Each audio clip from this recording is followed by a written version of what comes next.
आपकी प्रैक्टिस सिर्फ general physician में है, पेडियाट्रिक्स में है, या और भी कुछ है? बेसिकली मेरी पढ़ाई जो है बाल रोग तज्ञ के अंदर में हुई है। जी। और मैं बाल रोग तज्ञ के ही बतौर काम करता हूँ। लेकिन मेरी जो प्रैक्टिस है शुरुआत से जनरल प्रैक्टिस रही है। तो इस वजह से मैं छोटे बच्चे से लेकर बूढ़ों तक के जो भी आता है मेरे पास में उनको मैं एग्जामिन करता हूँ। इसलिए मैं जनरल फिजिशियन के रूप में भी काम करता हूँ और बाल रोग तज्ञ के अंदर में मेरी विशेषता है। तो चलिए, बहुत बढ़िया है दोस्तों। जैसा कि अभी आपने सुना डॉक्टर साहब से कि डॉक्टर साहब का स्पेशलाइजेशन जो है बाल रोग तज्ञ के रूप में है और जनरल फिजिशियन के रूप में है। तो हमने आज का टॉपिक भी यही लिया है कि आने वाले पेंडेमिक या आने वाले वायरस से अपने बच्चों का प्रिकॉशन कैसे किया जाए, इस बीमारी को बच्चों में कैसे आइडेंटिफाई किया जाए, ट्रीटमेंट और पोस्ट ट्रीटमेंट के बारे में हम डॉक्टर साहब से बात करेंगे। तो डॉक्टर मिलिंद सर, सबसे पहले हम आपसे ये जानना चाहेंगे कि ये जो अभी अपकमिंग वायरस की बात की जा रही है, क्या इसके चांसेस है या सिर्फ पैनिक रूमर है? नहीं, वैसा पैनिक रूमर तो नहीं कर सकते हैं क्योंकि गवर्नमेंट ने इसको एक्सेप्ट किया है। और नागपुर में भी कल के ही मैं जब पेपर में पढ़ा तो दो पेशेंट इस वायरस के पाए गए हैं। एक्चुअली देखा जाए तो पता नहीं, दुर्भाग्यवश से कोई भी बीमारी जब चाइना से आती है, जैसा कोरोना भी चाइना से आया था, वैसा अभी ये ह्यूमन मेटा निमो वायरस भी चाइना से आया है। तो चाइना से आने वाली जो बीमारियां हैं ये आदमी के अंदर में खौफ पैदा कर देती है। और इसके पूर्व भी जितने भी बड़ी बीमारियां आई है और दुनिया देश और दुनिया के अंदर में फैली है, तो उसका बहुत बार उगम स्थान चाइना रहा है। तो ये भी वायरस चाइना से ही पूरे विश्व के अंदर में फैल रहा है।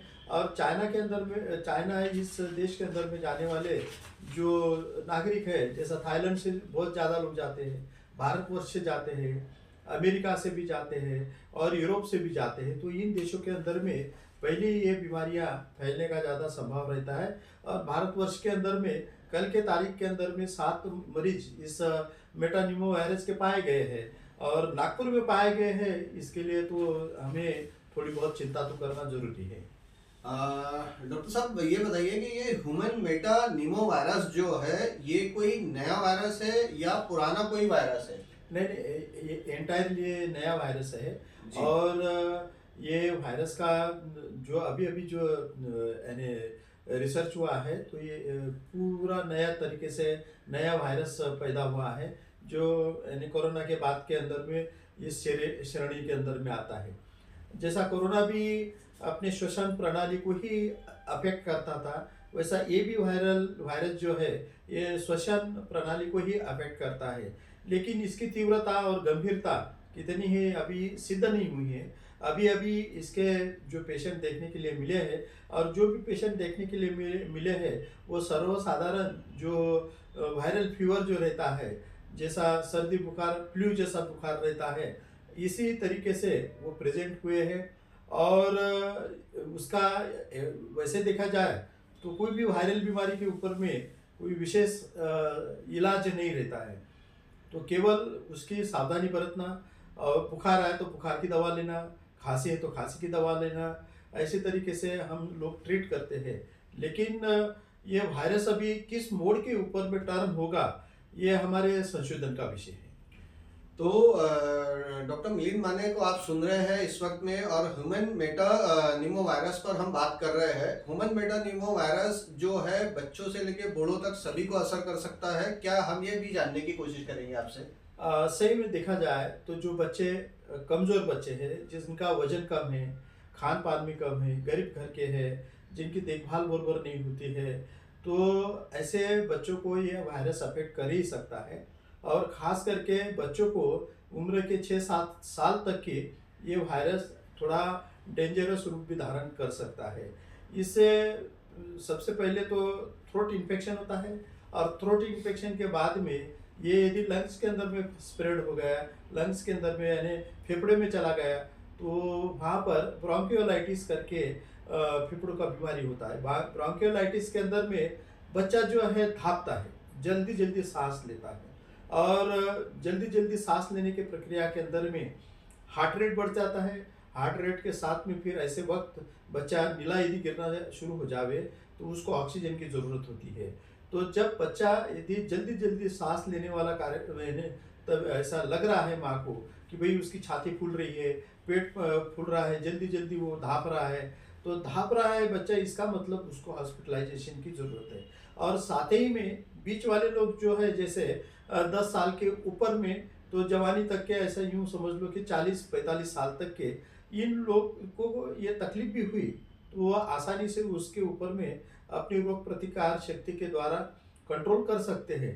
लेकिन कोई बूढ़ा व्यक्ति है समझो, से आफ्टर 50 ईयर्स के बाद में जो ये सीनियर सिटीजन्स होते हैं तो उनको ये वायरस फिर से ऐसी तकलीफ दे सकता है। लेकिन सीनियर सिटीजन्स के अंदर में ब्रांकोलाइटिस की जगह पे ब्रांकोनिमोनिया होने की संभावना ज़्यादा रहती है, तो इस वजह से उन लोगों को भी तकलीफ होने की ज़्यादा है। यानी ये जो वायरस है खासकर जो अति छोटे बच्चों को यानी 6-7 साल तक के और वृद्ध लोगों को ये तकलीफ में ला सकता है।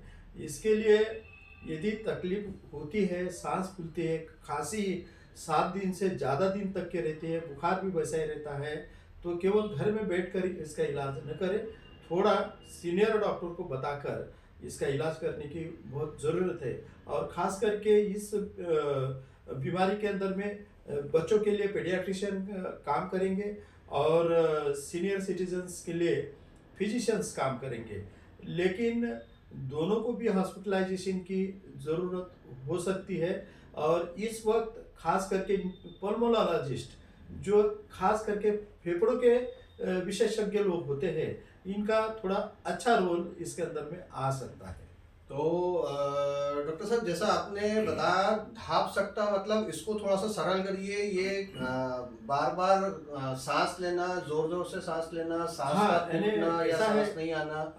जो दमा रहता है कि नहीं, जी। दमा के अंदर कि नहीं पेशेंट ऐसा धापता है, जी। तो बच्चों का जो है ना, बच्चे का जो कॉस्ट्रोकॉन्ड्रल सब कॉस्ट्रोकॉन्ड्रल रीजन यानी जी। जो फसलियाँ रहती है, फसली के नीचे का भाग के अंदर में गड्ढा गिरता है जी। और फिर थोड़ा ऊपर आता है, बार बार पेट अब ऊपर नीचे होना शुरू हो जाता है। जी। और फेफड़े जो है ना, फेफड़े ये जो पेट फसली के नीचे का भाग जो है अंदर जाता है, बाहर आता है। ये नाक जो है, नाक की जो नसें जो है तानी जाती है, गले की जो मसल्स है वो ताने जाते हैं।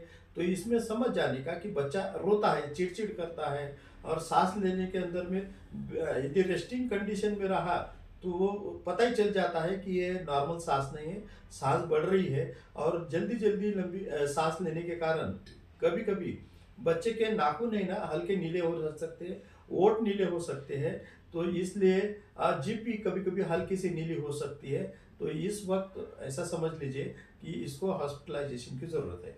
और हो सकता है कि उस वक्त ऑक्सीजन लगे, हो सकता है कि उसको वेंटिलेटर भी लगे।